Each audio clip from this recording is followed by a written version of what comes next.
What is up guys, Houndish here, and today we're jumping in. It's time for the weekly reset in Destiny 2. So it's April 2nd, we've got another reset for the Juggers Wild content, and everything else in the game of course. This week we're going to get some new information about the April update coming next week, as well as the Arc Week event, which is also next week. Of course, the first Iron Banner of Season 6 is coming to a close, but we'll cover the rest of the stuff you'll want to know about reset this week in the game, all the content, and that good stuff. So if you guys enjoyed the video, a like below really helps me out, but otherwise, let's jump right into it. So before we cover the reset stuff, later on this week, we're going to get more information about the April update, and that one's dropping next week in the game. So it'll be 9th of April, and on top of the tuning to drop rates for certain items in the game, they're going to be looking at things like Nova Warp, and on top of this we get Arc Week, which we don't know anything about just yet. So it'll certainly be interesting at least when we get some information about that later on this week. So stay tuned to the channel, hit subscribe if you're new around here, and I'll keep you posted. But otherwise, let's break down the rest of the reset in game. So, as we get into all of our challenges and that good stuff for the week, the Flashpoint is going to be over in the Tangled Shore this week, so of course we can get some powerful gear, and on top of this we have Heroic Adventures, also capable of dropping powerful gear, but otherwise, all of that stuff is on the Director, pretty plain and simple as always. But now heading over to the Drifter, of course his powerful bounties have reset, and you can pick up helmet upgrades and all that good stuff for the week as well, if you're trying to go for the Notorious gear. But otherwise we have the other Gambit bounties that give synths and all that kind of stuff, and the powerful bounties right here, so definitely worth picking up. And of course, when it comes to Gambit Prime, now all of the maps are on rotation, so the one on Mars, the new one on Titan, as well as EDZ, and then Legion's Folly as well. So all of them available, and we're no longer kind of locked into having one map for the week, which is definitely good.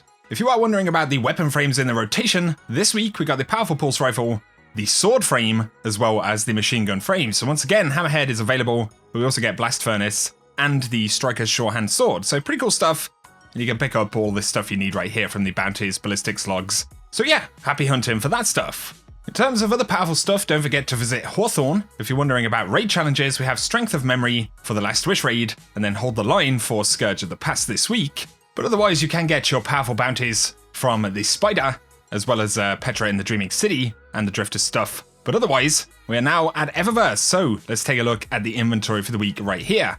Okay, let's get this engram out of the way firstly.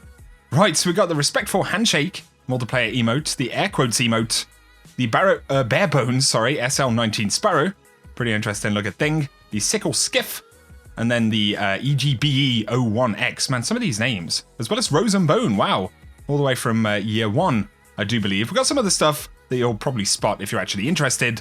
The new ornament for Malfeasance for this season as well, just in case you haven't spotted that one. And yeah, we've got an ornament for the Lonesome Sidearm from Gambit, or Gambit Prime as well, so pretty cool stuff.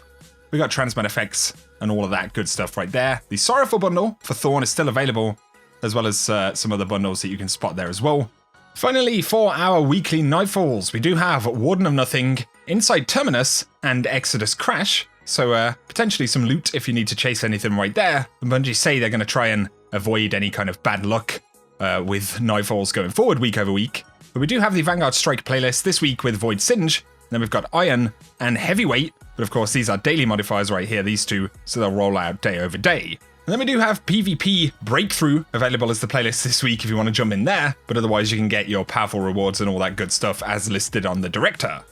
When it comes to the Escalation Protocol for this week, you'll be able to pick up the Sniper Rifle if you need that one, so definitely a good time to jump in. But otherwise, over in the Dreaming City, we are on week 3 of the Curse, so it's full Curse week. The Shattered Throne has returned. Kind of unfortunate timing because, of course, next week they're dropping the update where we get increased drop rates for Dreaming City items, and that will include Shattered Throne's ship. But nonetheless, you can jump in for a chance at it this week. And for the Ascendant challenge, it's accessed via Aphelion's Rest, that's the Lost Sector, located beneath where Petra will spawn in the Strand. But otherwise, that's going to summarize the reset, guys. So I'll keep you posted on the new stuff this week. Next week and the week after that will be interesting because we got one event followed immediately by another event, which of course will be the Revelry. So things could get a little bit more interesting next week and beyond. So be sure to stay tuned right here on the channel, hit subscribe if you are new. We cover all the Destiny related stuff right here, but if you have enjoyed the video, a like is very much appreciated. Also feel free to check out my sponsors over at Into the AM, who have some really cool clothing in their store, some cool t-shirts, graphic design stuff, and a load of other accessories. You can save 10% in the store if you like the look of any of that stuff by using code Houndish, and the details will be down below.